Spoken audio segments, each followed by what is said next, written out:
आप सभी को नमस्कार, सुप्रभात। सार्थक government job point YouTube channel आप सभी लोगों का हार्दिक स्वागत करता है। चैनल पर नए हैं तो चैनल को सब्सक्राइब करके वीडियो को लाइक कर दें, शेयर कर दें, बेल आइकन दबा कर रख लें ताकि वीडियो जब भी हम डालें आपको नोटिफिकेशन मिल जाए। अधिक से अधिक विद्यार्थियों को वीडियो शेयर किया करें और अधिक से अधिक विद्यार्थियों को वीडियो और चैनल के साथ जोड़िए भी, ठीक है ना। हम आप सभी लोगों के लिए वो हर प्रयत्न कर रहे हैं जिसके माध्यम से आपकी समस्याओं का निराकरण हो सके। कुछ महत्वपूर्ण अपडेट्स हैं जो आप सभी लोगों को प्रोवाइड किए जाएंगे। अभी टेक्निकल ग्रुप की कुछ वैकेंसियां दिल्ली अधीनस्थ सेवा चयन बोर्ड मतलब DSSB से जारी हुई हैं। जो विद्यार्थी उसमें आवेदन करना चाहें 20 दिसंबर तक आवेदन कर सकते हैं। और दिल्ली अधीनस्थ सेवा चयन बोर्ड की ऑफिशियल वेबसाइट DSSB.gov.in पे आप सभी लोग जा कर के ये चीज़ें फॉलोअप कर सकते हैं, फॉर्म देख सकते हैं, विस्तृत विज्ञापन देख सकते हैं, एलिजिबिलिटी देख सकते हैं, ठीक है ना। और लोक सेवा आयोग, आज समाचार पत्रों में आप सभी लोगों को काफ़ी सारी चीज़ें देखने के लिए मिली होंगी कि शासन ने अभी तक समकक्ष अर्हता इक्विवेलेंट एलिजिबिलिटी को क्लियर नहीं किया है, ठीक है ना। ये चीज़ें आप लोगों को देखने के लिए मिली होंगी। मैं गारंटीड इस चीज़ को बोल रहा हूँ कि ये सारी एलिजिबिलिटी वाली जो प्रॉब्लम थी वो सारी सॉल्व हो चुकी है, ठीक है ना। इसी के सलूशन के बाद ही RO का विज्ञापन जारी हुआ। PCS 2023 का जो परिणाम प्री का जारी हुआ था इसी के बाद बेस पे जारी हुआ। साथ ही साथ LT ग्रेड और JIC प्रवक्ता की जो प्रतीक्षा सूचियां जारी हुई थी 960 विद्यार्थियों का, वो जारी हुआ। तो एलिजिबिलिटी आपकी एकदम क्लियर हो गई। एलिजिबिलिटी में अब कोई प्रॉब्लम नहीं है। सिर्फ एक प्रॉब्लम आ रही थी नॉन BEd को लेकर के, ठीक है ना। और हिंदी के विद्यार्थियों की प्रॉब्लम थी, उस प्रॉब्लम को तो हाई कोर्ट ने ही सुलझा दिया। ये लोग संस्कृत की अनिवार्यता से छूट प्राप्त करने के लिए गए थे कि हम ग्रेजुएट हैं हिंदी सब्जेक्ट से, लेकिन हमारा संस्कृत नहीं है इंटरमीडिएट में, तो हमें हिंदी में फॉर्म भरने की एलिजिबिलिटी प्रोवाइड की जाए हम, ताकि फॉर्म भर सकें। वहाँ पे हाई कोर्ट ने ही मना कर दिया था। सबसे बड़ी चीज़ है कि जो विषय विशेषज्ञ की कमेटी बनाई गई थी, उस विषय विशेषज्ञ की कमेटियों ने भी एकदम सीरियस इस बात को खारिज कर दिया। क्या खारिज कर दिया कि भैया ऐसी बात है कि जब तक आपका संस्कृत की एलिजिबिलिटी इंटरमीडिएट में नहीं होगी आप फॉर्म नहीं भर सकते हैं, ठीक है ना। तो ये चीज़ें क्लियर हो गई एकदम से और उसमें कोई दो राय नहीं है, ठीक। तो आप सभी लोगों को काफ़ी सारी महत्वपूर्ण अपडेट्स दूंगा। आप लोग चैनल पे इस वीडियो में एंड तक जरूर बने रहें और चैनल को सब्सक्राइब न किया हो, वीडियो को लाइक न किया हो तो कर दीजिए। चलिए आगे बढ़ते हैं। अब कला के विद्यार्थियों को लेकर के नॉन BEd का जो मुद्दा है, लोक सेवा आयोग ने साफ साफ शब्दों में लिख दिया। बहुत से विद्यार्थियों का 2018 में क्या हुआ था कि इनकी चयन जो है वो निरस्त कर दिया गया था, एलिजिबिलिटी इनके जो है डिस्क्लोज कर दी गई थी। और सबसे बड़ी चीज़ ये है कि मतलब नॉन BEd के विद्यार्थियों में कौन एलिजिबल है, क्या प्रावधिक है, टेक्निकल है, फाइन है, BFA है, ठीक है ना। BFA के स्टूडेंट अपने आप को ट्रेंड बताते थे कि हम ट्रेंड हैं, NCTA ने हमको अप्रूवल दे दिया है, लेकिन वो सारी की सारी बातें जो है वो सिर्फ हवाईबाजी थी, ठीक है ना। तो वो सारी चीज़ें हो नहीं पाई। और जब इस बातों को NCTA से पूछा गया तो उन्होंने साफ साफ डिक्लेयर कर दिया कि BEd के समकक्ष जो चीज़ें आती हैं मैंने LT को उसमें सम्मिलित कर दिया जो एलिजिबल हैं, ठीक है। विशिष्ट BEd को कर दिया और BEd को कर दिया एकल वर्षीय और 2 वर्षीय, ठीक है। ये एलिजिबिलिटी है BEd के इक्विवेलेंट की, बाकी और कोई भी डिग्री इसके समकक्ष नहीं है, ठीक है ना। अब इसमें DLED और BTC के विद्यार्थियों को भी नहीं सम्मिलित किया गया। उसका एकमात्र रीजन था कि BEd के समकक्ष वो आते ही नहीं है, ठीक है ना। तो ये चीज़ें क्लियर हो गई। अब बाद में अब इन विद्यार्थियों की भी नियुक्तियाँ रोक दी गई। उसमें टेक्निकल भी है, फाइन भी है, प्रावधिक भी है, BFA भी है, सभी स्टूडेंट की नियुक्तियां रोक दी गई LT ग्रेड में। और ये उम्मीदें की जा रही थी कि लोक सेवा आयोग राजकीय शिक्षक सेवा नियमावली के संशोधन का प्रस्ताव शासन को प्रेषित करेगा, लेकिन उन्होंने इस प्रस्ताव को मतलब इस मांग को सिरे से खारिज कर दिया, ठीक है। और शासन को ये लिख करके भेज दिया कि हमारे जो नियमावली में प्रशिक्षु शब्द है मतलब प्रशिक्षित शब्द है, उसके समकक्ष जो योग्यताएं हैं वो BEd के अलावा कुछ भी नहीं है, ठीक है ना। तो हम हर विषय में BEd को एलिजिबिलिटी के तौर पे देखते हैं। रही बात आपके TGT में कि उसमें तो IGT बॉम्बे आर्ट भी होता है, प्रावधिक भी होता है, टेक्निकल फाइन BFA भी होता है, सभी स्टूडेंट अप्लाई करते हैं। ट्रेंड ग्रेजुएट टीचर वो भी होते हैं, लेकिन वो एलिजिबिलिटी धारित करते हैं और परीक्षाओं में बैठते हैं, सफल होते हैं, ज्वाइनिंग ले जाते हैं। लेकिन ऐसा एलटी ग्रेड में क्यों नहीं होता है? तो अब मैं आप सभी लोगों को बता दूं, माध्यमिक शिक्षा सेवा चयन बोर्ड जब से आप सभी लोगों का कार्य कर रहा था, 1983 की नियमावली अब पूरी तरीके से समाप्त घोषित कर दी गई है। ठीक है ना, अब किसी भी प्रकार की उसमें कोई नियमावली शेष नहीं है, अब वो नियमावली पूरी तरीके से समाप्त है। और जो नई नियमावली उत्तर प्रदेश शिक्षा सेवा चयन आयोग अधिनियम सन 2023 की बनी है, उसमें हर विषय में बीएड की अनिवार्यता है, हर विषय में, चाहे वो कला विषय हो, चाहे संगीत विषय हो, ठीक है ना, बाकी अन्य विषयों में तो था ही। तो ये आप लोगों की एलिजिबिलिटी निर्धारित कर दी गई है प्रशिक्षित स्नातक अर्थात टीजीटी के लिए। और प्रवक्ता में भी एलिजिबिलिटी में बदलाव किया गया है। अब आप सभी लोगों को सेम कंडीशन देखने के लिए मिलती है, जो डीएसएसबी की होती है, जो केवीएस की एलिजिबिलिटी होती है, वही सेम कंडीशन आपकी हो गई है एलटी और जीआईसी की। ठीक है, विद्यार्थी ये पूछते हैं कि भैया आज समाचार पत्रों में दिया हुआ है कि अभी तक योग्यता कन्फर्म ही नहीं हो पाई। जाहिर सी बात है, आप सभी लोगों के इंतजार में बहुत से हमारे सीनियर भाई बहन ओवर एज हो रहे हैं। ठीक है ना, अब एज रिलैक्सेशन का भी मुद्दा है इसमें। ठीक है, कि विद्यार्थियों को एज रिलैक्सेशन मिल जाए तो थोड़ा सा राहत मिल जाएगी। अब देखना दिलचस्प होगा कि एज रिलैक्सेशन प्रोवाइड होता है कि नहीं होता है। ठीक है, और कोशिश हम सभी लोगों की यही है लगातार कि विद्यार्थियों को एज रिलैक्सेशन मिल जाए। रही बात एलटी ग्रेड के विज्ञापन की, तो अभी आप लोगों को इंतज़ार करना होगा, ऐसा कहना है समाचार पत्रों का। इंतज़ार तो हम सभी लोग 5 साल से कर रहे हैं, है ना, 5 साल से आप सभी लोगों का इंतज़ार हो रहा है। लगभग 2018 के बाद कोई भी एलटी ग्रेड की वैकेंसी या जीएससी लेक्चरर की वैकेंसी नहीं जारी हुई है। जीएससी लेक्चरर तो चलिए ठीक है जारी भी हुई, लेकिन एलटी ग्रेड नहीं आई, है ना।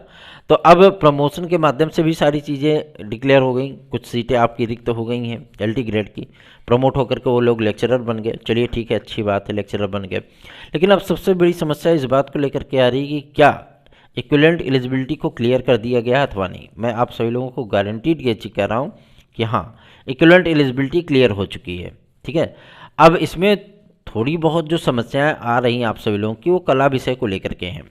ठीक है ना, नॉन बीएड को लेकर के हैं। और रही बात हिंदी की, तो हिंदी की एलिजिबिलिटी क्लियर हो गई।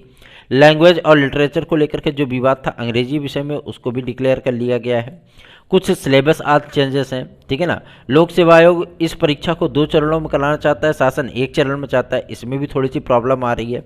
लेकिन आप सभी लोग निश्चिंत रहें, आपका भाई आप लोगों के लिए कार्य कर रहा है, तो जाहिर सी बात है आप लोगों को बहुत जल्दी ही सारी चीज़ें वो सुलझती हुई और बेहतरीन तथ्य के साथ हम लोग सामने आएंगे। निश्चिंत रहें, इसके लिए प्रयास हो रहे हैं, तो प्रयास कभी निष्फल नहीं होता है। ठीक है ना, परेशान ना हो और अपनी तैयारियों को कंटिन्यू रखें।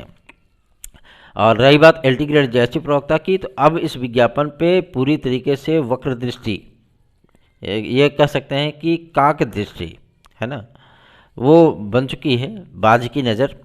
तो आप सभी लोगों को मैं बता दूं कि जितनी भी भरपूर कोशिशें हो सकेंगी, वो सारी कोशिशें एलटी ग्रेड और जीएससी प्रवक्ता के विज्ञापन को जारी कराने के संबंध में होंगी।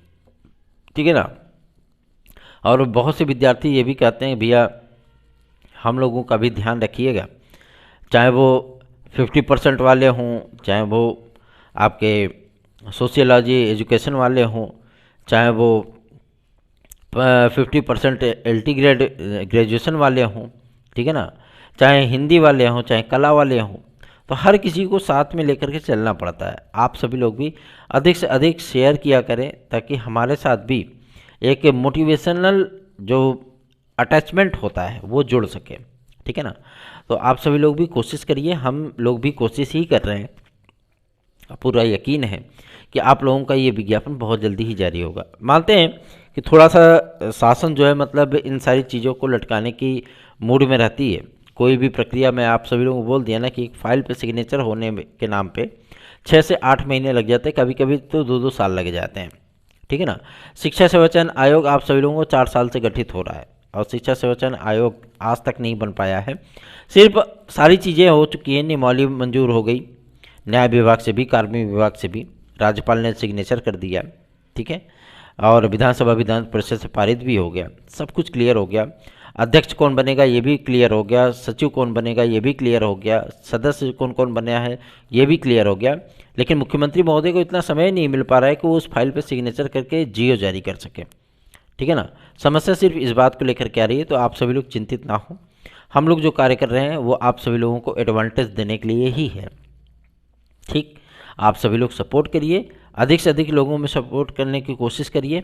हम सभी लोग भी बहुत जल्दी ही इस पर जियो जारी कराएंगे। शिक्षा सेवा चयन आयोग आप लोगों का गठित होगा, तदर्थ शिक्षकों के समस्त पदों का आप लोगों को विज्ञापन देखने के लिए मिलेगा, ठीक है। और इनको जो है वेतन वेतन अब नहीं मिल रहा है, कुछ भी सारी चीज़ें क्लियर हो गई। इनका पूरा रिकॉर्ड जो है वो शिक्षा निदेशालय प्रेषित कर दिया गया, माध्यमिक शिक्षा मंत्रालय को जानकारी दे दी गई है। बहुत जल्दी ही आप सभी लोगों को इनके समस्त पदों का विज्ञापन भी देखने के लिए मिल जाएगा, तो आप लोग चिंतित ना हो। रही बात टीजीटी पीजीटी 2022 की, तो इसमें पदों की संख्या जो बढ़ाए गए हैं फ्रेश अध्याचन के बढ़ाए गए हैं। इसमें किसी भी प्रकार के तदर्थ शिक्षक सम्मिलित नहीं, क्योंकि इन्होंने फॉर्म ही नहीं डाला, ठीक है ना। ये सोच रहे थे कि हमको बैकडोर से मौलिक नियुक्तियाँ मिल जाएंगी, हम फिर से नियुक्त हो जाएंगे, और ऐसी चीज़ें हो नहीं पाई। कोशिश की गई थी लेकिन वो चीज़ें पकड़ में आ गई, तो फिर दिक्कत हो गई, है ना। तो आप सभी लोगों को मैं बता दूं, जो टीजीटी पीजीटी 2022 में पदों की संख्या को बढ़ाया गया है, वो पद पूरी तरीके से नव अधियाचित पद हैं, ठीक है ना, नए नए अध्याचनों के हैं। तदर्थ शिक्षकों का इसमें एक भी पद नहीं है, एक भी। विद्यार्थियों ने मांग की थी कि इसमें 27,500 पद जोड़ दिए जाएं, लेकिन 27,500 पद इतनी आसानी से नहीं जोड़े जा सकते। क्यों? क्योंकि उसमें तदर्थ शिक्षकों को भी अप्लाई करना है, ठीक है ना। उनको वेटेज मिलेगा, सारी चीज़ें रियायतें दी जाएंगी, ठीक है, तमाम वो चीज़ें। तो इसका पूरा नियमावली खाका तैयार किया जा रहा है कि किस तरीके से इनको पार्टिसिपेट करना है। तो आप सभी लोगों से मैं गुजारिश करना चाहूँगा कि आप लोगों के लिए मैं कार्य कर रहा हूँ, तो थोड़ा सा आप सभी लोग भी सहयोग करिए। चलिए आगे बढ़ते हैं। अब बात करते हैं टीजीटी पीजीटी 2016-2021 की। मैं आप सभी लोगों को बता दूं, कल की डेट में पूरा फाइनल सबमिशन हो जाएगा, सारी चीज़ें क्लियर हो जाएंगी, और बहुत जल्दी ही आप सभी लोगों को कंटिन्यू हियरिंग देखने के लिए मिलेगी, क्योंकि पदों की संख्या, वेरिफिकेशन आदि कंप्लीट हो रहे हैं। और आप सभी लोगों में बता दूं, जितने पद रिक्त हैं उन विद्यार्थियों को पहले, जो याचिका में सम्मिलित हैं उन विद्यार्थियों को पहले नियुक्तियां मिलेंगी। उसके बाद यदि पद रिक्त रहते हैं फिर आप लोगों की प्रतीक्षा सूची जारी हो सकती है, ठीक है ना। और हमारी भी कुछ जिम्मेदारियां बनती हैं, जिन जिम्मेदारियों को लेकर के हम सदैव तत्पर रहते हैं कि हम अपने भाई बहनों के लिए कुछ बेहतरीन सा कर सकें। हमारे भाई बहन पूरी तरीके से जिस उम्मीद और आशाओं के साथ हमारे साथ जुड़े हैं, उन उम्मीदों उन आशाओं को हम पूरा कर सकें, ये हमारा नैतिक दायित्व भी बनता है। उसके लिए हम प्रयास भी कर रहे हैं। आप सभी लोगों को चिंतित होने की आवश्यकता नहीं है, अपितु आप सभी लोग बेहतरीन प्रयासों के माध्यम से हमारे साथ जुड़िए। अधिक से अधिक संख्या में अगर आपको हमारी याचिका से जुड़ना है तो आप टीजीटी पीजीटी 2016-2021 में याची लाभ प्राप्त करने के लिए आराम से हमारे साथ 830-32-72-282 इस व्हाट्सएप नंबर पर जुड़ सकते हैं, ठीक है। चलिए आगे बढ़ते हैं। अब बात करेंगे आपके 69,000 की शिक्षक भर्ती को लेकर के, और 69,000 में तो एक मामला आप सभी लोगों का है आरक्षण का मुद्दा, ठीक है। और उम्मीद की जा रही है कि 31 दिसंबर के पहले पहले ये भी क्लियर हो जाएगा। क्या उसके पहले ही क्लियर हो जाएगा? एक मुद्दा है हम सभी लोगों का, जो हमारे माध्यम से जो है मतलब क्रिएट किया गया था, जिसमें एक अंक कॉमन मिला है विद्यार्थियों को, ठीक है ना। और 3,490 विद्यार्थियों को नियुक्तियां मिलनी है, क्योंकि वो मेरिट में आ चुके हैं, ठीक। अब उनको नियुक्तियां देनी है, और ऐसा नहीं कि सभी विद्यार्थियों को कॉमन अंक मिल रहा है, नहीं, जो याचिका में सम्मिलित है बस उन्हीं को उसका लाभ मिला है, ठीक है। ये हाईकोर्ट का आदेश है। तो अब इन विद्यार्थियों को नियुक्तियां मिलने, इसी के साथ कल्याण हो जाएगा 72,825 का, ठीक। 72,825 का भी कल्याण होना है। तो आप सभी लोगों को चिंतित होने की आवश्यकता नहीं है। हम लोग जो कार्य कर रहे हैं, अगर आप हमारे साथ जुड़ना चाहते हैं तो 72,825 में आ सकते हैं आप सभी लोग, 830-32-72-282 इस व्हाट्सएप नंबर पे। और TGT PGT TET C TET super TET LTGIC आदि के नोट्स प्राप्त करने के लिए, UPSSC UPP आदि के नोट्स प्राप्त करने के लिए आप सभी लोगों को 830-32-72-282 इस व्हाट्सएप नंबर पर संपर्क करना होगा। थोड़ा सा सब्र रखिए, क्यों? क्योंकि थोड़े सिलेबस में चेंजेस हो रहे हैं, जिसकी वजह से हम लोगों को भी अपनी स्ट्रेटेजी चेंज करनी पड़ी है, ठीक है ना।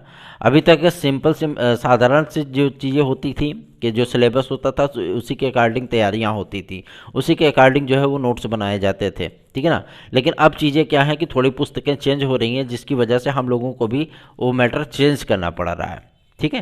तो आप सभी लोग हमारे नोट्स आदि को अवश्य प्राप्त करिए और अपनी सफलता को 100% बनाइए। चलिए आगे बढ़ते हैं। अब बात करेंगे आपके UPSSC की। UPSSC इसमें पूरी तरीके से सो गया है, ठीक है ना। वो क्षीर सागर में जा करके विष्णु भगवान की तरह वो पूरी तरीके से स्लीपिंग मोड में आ गया है। जैसे हमारा चंद्रयान गया था तो वैज्ञानिकों ने 14 दिन बीतने के बाद उसको स्लीपिंग मोड में डाल दिया था, उसके बाद वो कुंभकर्ण से उठा ही नहीं, है ना। तो वो तो चलिए ठीक है, मिशन कंप्लीट हो गया। लेकिन अब यूपी ट्रिपल एस सी पूरी तरीके से सो गया है। इसमें सिर्फ दो एक्टिवेटेड लोग हैं। पहला है अध्यक्ष, दूसरा है आपके सचिव। इन्हीं के माध्यम से कुछ परिणाम आप सभी लोगों के डिक्लेयर किए जाएंगे और आप सभी लोगों के जो पहला परिणाम जारी होने वाला है वो है वीडियो री एग्ज़ाम का। ठीक है, उसके बाद आप सभी लोगों को परिणाम देखने के लिए मिलेगा पीईटी 2023, फिर साथ ही साथ मेडिकल की जो नोटिस आएगी आप सभी लोगों को देखने के लिए मिलेगी, वन दरोगा रक्षक की, और उसके बाद लेखपाल का फाइनल रिजल्ट। ये तमाम आप लोगों को activities UP triple S C के माध्यम से बहुत जल्दी ही देखने के लिए मिल जाएंगी। एजेटीए के विज्ञापन के संबंध में भी जानकारी प्राप्त हो रही कि ये विज्ञापन आप सभी लोगों का दिसंबर में जारी हो सकता है और पीईटी 2022 के आधार पर ही ये विज्ञापन जारी होगा। हालांकि कुछ लोगों का ये भी कहना है, मतलब अधिकारियों का, कि पीईटी 2023 के आधार पर एजेटीए का विज्ञापन जारी करने की बात सामने आ रही है कि पीईटी 2023 के आधार पर वो विज्ञापन जारी किया जाएगा। और आप सभी लोगों को मैं बता दूं, इस बार आप सभी लोगों को बहुत कम ही मेरिट देखने के लिए मिलने वाली है पीईटी 2023 में, क्योंकि विद्यार्थियों ने उतना अच्छा परफॉर्म नहीं किया है। जो बहुत अधिक विद्यार्थी क्वेश्चन कर पाए हैं वो 85 से 90 तक कर पाए हैं। ठीक है ना, इनकी संख्या बेहद कम है, इसके लिए चिंतित ना हो कि बहुत ज़्यादा विद्यार्थी होंगे, नहीं, ऐसा कुछ भी नहीं है। चलिए आगे बढ़ते हैं। अब बात करेंगे आपके यूपी कांस्टेबल के नए विज्ञापन को लेकर के। यूपी कांस्टेबल के नए विज्ञापन का इंतजार करते करते लगभग 9,70,000 से अधिक विद्यार्थी, अब तो मैं समझ रहा हूँ कि कम से कम नहीं तो 12-13 लाख हो गए होंगे, ये विद्यार्थी ओवर एज हो चुके हैं। इन विद्यार्थियों को लेकर के बड़ी समस्याएँ हैं और हम सभी लोगों का जो प्रयास है कि इन लोगों को एज रिलैक्सेशन मिल जाए। तो पुलिस प्रोन्नति बोर्ड तो चलिए ठीक है, 2 वर्ष के एज रिलैक्सेशन की बात कह रहा है, लेकिन शासन को अंतिम मंजूरी देनी है। और हमारे योगी आदित्यनाथ जी महाराज जी जो मुख्यमंत्री हैं वो अभी तक कैबिनेट मीटिंग लिए नहीं है, और कैबिनेट मीटिंग लेंगे तो जाहिर सी बात है इन सारी चीज़ों पर मुहर लगनी तय है। चाहे वो आपका शिक्षा सेवा चयन आयोग हो, चाहे वो आपका एज रिलैक्सेशन का मुद्दा हो, पीसीएस में अतिरिक्त अवसर की मांग हो, यूपीपीएससी को निर्देशित करना हो, ये तमाम चीज़ें बिना कैबिनेट की मीटिंग हुए इन सारी चीज़ों के प्रस्ताव को पारित नहीं किया जा सकता। मुख्यमंत्री महोदय जब अपने मंत्रिपरिषद के सदस्यों के साथ बैठेंगे, मंत्रिमंडल के सदस्यों के साथ, तभी ये सारी चीज़ें आपकी हो पाएंगी। टीईटी 2023 भी आप सभी लोगों का इस सत्र को शून्य कर दिया गया है और टीईटी 2023 इस बार नहीं होगी। टीईटी 2024 के नाम से ये विज्ञापन आप लोगों का आएगा और इस विज्ञापन को लेकर के भी बहुत सारी उठापटक है। ठीक है ना, अभी इसमें बीएड की एलिजिबिलिटी को लेकर के संशय था, वो डिक्लेयर किया गया और सुप्रीम कोर्ट में जो बीएड की याचिकाएं चल रही हैं, जो केसेस चल रहे हैं, उसमें अब एक नया मोड़ आ चुका है। नया मोड़ इसलिए आ चुका है क्योंकि बीएड का जो मामला था वो पूरी तरीके से विस्तारित रूप में अब जज सुनने के लिए तैयार हो गए हैं। तो जाहिर सी बात है आप सभी लोगों को बहुत जल्दी इसका एडवांटेज देखने के लिए मिल सकता है। अगर यहाँ पे एमएचआरडी जो है इंटरफेयर नहीं करती और एमएचआरडी ने अपना हलफनामा नहीं दायर किया होता तो शायद है कि इस याचिका को खारिज कर दिया जाता। लेकिन अभी बीपीएससी और केवीएस आदि के मामले को लेकर के भी मामले चल रहे हैं। ठीक है ना, और लगातार आप सभी लोगों की अब हियरिंग कंप्लीट होगी, तो निश्चिंत बेफिक्र होकर के इस चैनल को सब्सक्राइब कर लीजिए। और बहुत जल्दी ही बीएड विद्यार्थियों को बहुत बड़ी खुशखबरी मिलने वाली है कि वो पीआरटी में पुनः सम्मिलित होंगे, क्योंकि बहुत बड़ा इनका वोट बैंक है।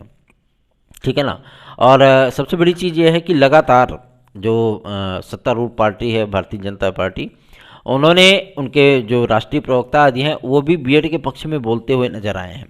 ठीक है ना, सारी चीज़ें वो क्लियर हुई हैं। तो हम सभी लोग भी जनप्रतिनिधियों से मिलते हैं तो उस बात का आशय लेकर के उनसे ज्ञापन आदि लिखवाते हैं और प्रधानमंत्री जी को प्रेषित करवाते हैं, तो इसी आशा के साथ कि विद्यार्थियों को थोड़ा बहुत रिलैक्स मिल जाए तो ज़्यादा बेहतरीन है। मैं आप सभी लोगों को इस बात के लिए आश्वस्त करना चाहता हूं। अभी आपने देखा होगा कि 2 नवंबर को तारीख लगी थी जबलपुर हाईकोर्ट में, ठीक है ना, इस डीएड वर्सेस बीएड को लेकर के, लेकिन इस मामले को टाल दिया गया, हटा दिया गया। क्यों? क्योंकि गवर्नमेंट के जो महाधिवक्ता थे, निवर्तमान महाधिवक्ता, वो हाईकोर्ट में उपस्थित होकर के उन्होंने स्पष्ट कर दिया था कि सरकार ने एनसीटीए और एमएचआरडी के समकक्ष जो है योग्यताओं को शिथिल करने के संबंध में पत्राचार किए थे और उनको एनओसी प्राप्त भी हो चुकी है। ठीक है ना, और ये चीज़ें भाई सरकार कार्यवाहक हो चुकी है, जिसकी वजह से जो है वो चीज़ें नहीं की जा सकती, क्योंकि इसका लाभ जो है उनको चुनाव में मिल सकता है ना। तो अब इस हियरिंग को जो है वो आगे कंप्लीट कर दिया जाए, आगे भेज दिया जाए, क्योंकि चुनाव आयोग के माध्यम से चुनाव डिक्लेयर हो चुके थे उस समय तक और वोटिंग हो रही थी, जिसकी वजह से जो है ये मामले को टाल दिया गया, मतलब आगे बढ़ा दिया गया। अब ये मामला आप सभी लोगों को 4 दिसंबर से कंटिन्यू सुना जाएगा, सर्वोच्च न्यायालय में भी और जबलपुर हाई कोर्ट में भी, और साथ ही साथ आप लोगों का उत्तर प्रदेश के जो हाई कोर्ट का खंडपीठ है लखनऊ, वहाँ पे भी आप सभी लोगों की ये हियरिंग कंप्लीट होगी। तो आप लोग हमारे साथ जुड़िए अधिक से अधिक संख्या में। हम लोग आप सभी लोगों के लिए ना कानूनी लड़ाई से पीछे हटते हैं और ना ही आप लोगों के लिए सड़कों पर संघर्ष करने से पीछे हटते हैं। जितने जनप्रतिनिधियों से मुलाकात करनी होती है हम लोग करते हैं, जितने लोगों से मिलना होता है हम लोग मिलते हैं, जितने लोगों के पास आपकी समस्याओं को लेकर के ज्ञापन आज प्रस्तुत करना होता है हम लोग करते हैं। इसलिए आप सभी लोग भी स्नेह और आशीर्वाद पूर्वक हमारे साथ जुड़िए अधिक से अधिक संख्या में, और चैनल को सब्सक्राइब करिए, वीडियो को लाइक किया करिए। धन्यवाद। आप सभी का दिन शुभ हो।